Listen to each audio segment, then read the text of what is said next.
Before today's video, don't forget to subscribe so you don't miss out on the latest videos. If you want to see a case or topic covered by Paranormally Listed, then go to criminallylisted.com and fill out the questionnaire under the Suggest a Case tab. Zoos are controversial places. Even though they're a place where families can enjoy seeing wild animals up close, there always remains a question about the ethics of putting wild animals in pens for the enjoyment of the viewing public. Putting all that aside, these zoos have provocative histories that have little to do with the treatment of animals.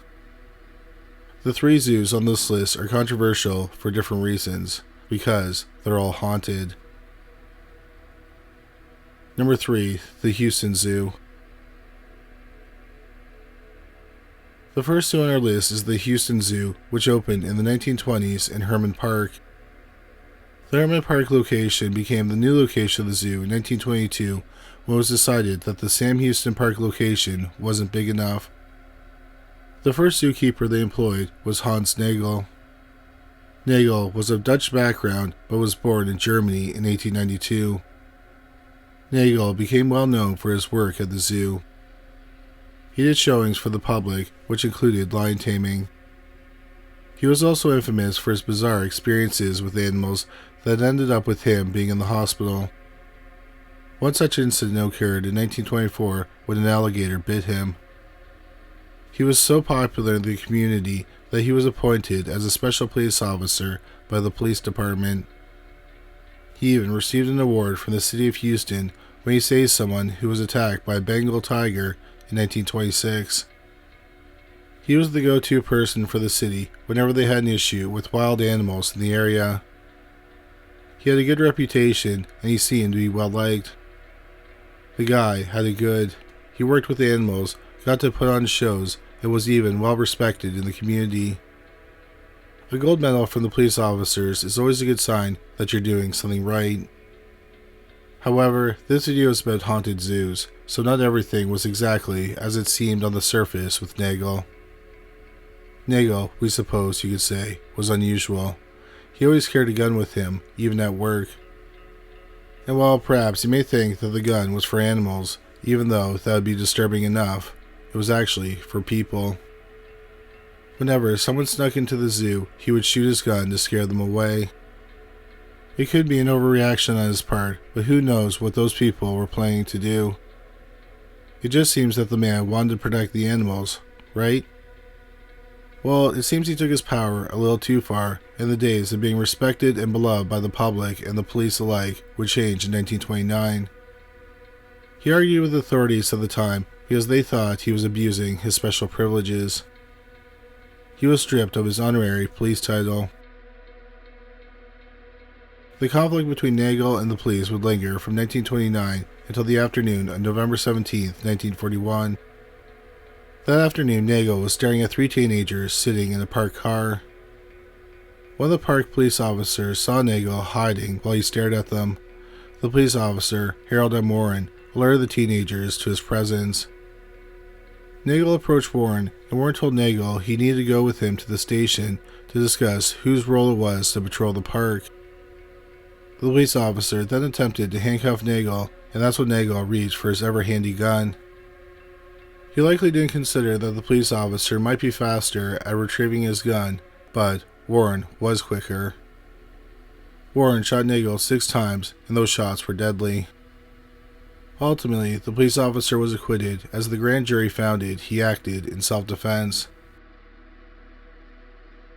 Hans Nagel, it would seem, was never able to leave his dear zoo.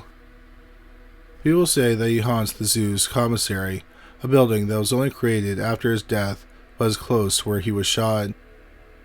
People have reported seeing shadows and hearing his voice quietly speaking at night. In the kitchen, noises like pots and pans clanking can be heard, and people have even reported being touched on the shoulder only to turn around to find no one there. He's also been spotted in doorways. One person reported seeing a smaller guy just leaning against the door looking at me, only to disappear into thin air. Nagel's presence at the zoo perhaps demonstrates the ownership he felt over the animals and his overall protection of the zoo. a protectiveness that led him to fire his weapon if he felt anyone threatened it. Or it could also demonstrate how he abused his power and felt that it was his role to police the zoo, and as one police officer showed him that day, that certainly wasn't his job. And it was this desire to shoot his gun, even in situations that perhaps didn't warrant it, that ultimately led to his downfall. Number 2. The Old Zoo, Griffith Park. The next zoo on our list takes us to Griffith Park in Los Angeles, California. The Los Angeles Zoo opened in 1912, and there were 15 different animals on display at the time. The zoo had problems early on, as there was a sewage break only a year following the zoo's opening, which resulted in the zoo almost being closed by the health department. Moving on to World War I, which began in 1914 and ended in 1918, there was a meat shortage in the area.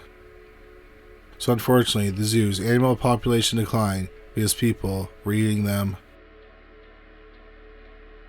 In the 1930s, the zoo underwent construction as part of President Franklin D. Roosevelt's New Deal. Sadly, 30 workers were killed during the construction when there was a wildfire. And after much discussion in the 1950s, the zoo was relocated in 1966, about 2 miles from the Griffith Park location. The original LA Zoo was closed after the relocation. The original zoo then became a hotspot for filming movies and television shows. This included Wonder Woman and Starsky and Hutch. The original zoo is also a hotspot for paranormal activity. Many people have reported hearing the sounds of distressed animals. While there are no records of abuse at the zoo, the animals call out for some reason.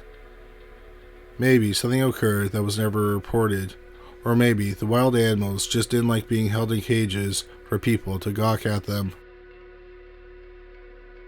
Griffith Park, like any park in major cities, has been the location of several murders. Many dead bodies and skulls have been found in the park. There was also a woman who died in the former zoo, but how she died is unknown. Another time, a couple was killed after being struck by a fallen tree. What can make this location so plagued by tragedy? Some explain all this by an event that happened in 1863. A man named Don Antonio Feliz was a rancher on the land before it ever became a zoo. He was on his deathbed, dying of smallpox, and he had a local politician working on his will. However, the politician messed with the will to give the land away from Feliz's family. As a result, Feliz's niece placed a curse on the politician and his whole family, and it seems to have worked. The politician was shot dead. The person who owned the property next wanted to open a cattle farm, but didn't get very far when all the cattle became sick and died. Not only that, but fire and pests destroyed the crops. Could it be that the curse was making it so that anyone on the land would miss out on opportunities and lose their livelihoods, just as the Feliz family had lost their land? When Griffith J. Griffith owned the land before making it a park, a huge storm caused a flood in the area and tore down many trees. Interestingly, during the storm, many ranch hands claimed to see a shadowy figure enjoying the shower, cheering even. Could it be Don Antonio Feliz, happy to see what they were getting after his family lost the land that they deserved? Griffith then donated the land to the city of Los Angeles, and that's how we got the LA Zoo. No wonder it's haunted. Number 1. The Lincoln Park Zoo. Our final zoo is in Lincoln Park in Chicago, Illinois. It is located above the old Chicago City Cemetery, so we think we all know where this is going.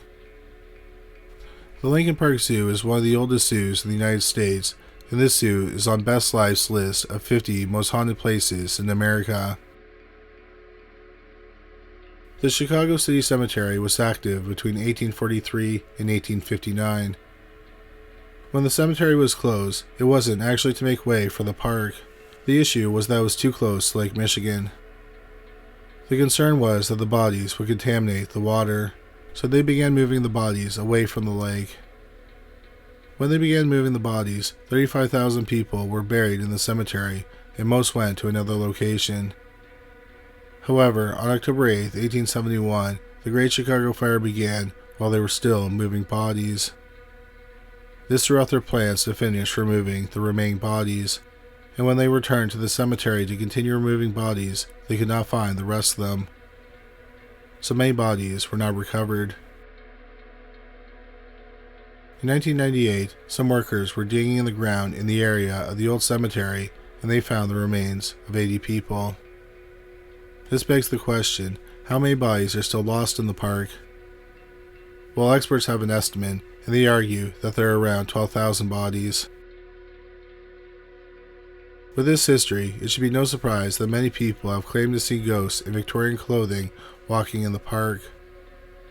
These ghosts appear and disappear before people's very eyes. Several reports of a female ghost have been seen quite often at the Lion House. People have claimed to see her in the ladies' washroom where she appears in the mirror, only to not be there when people turn around. Others have claimed to have heard doors slamming and even lights flickering.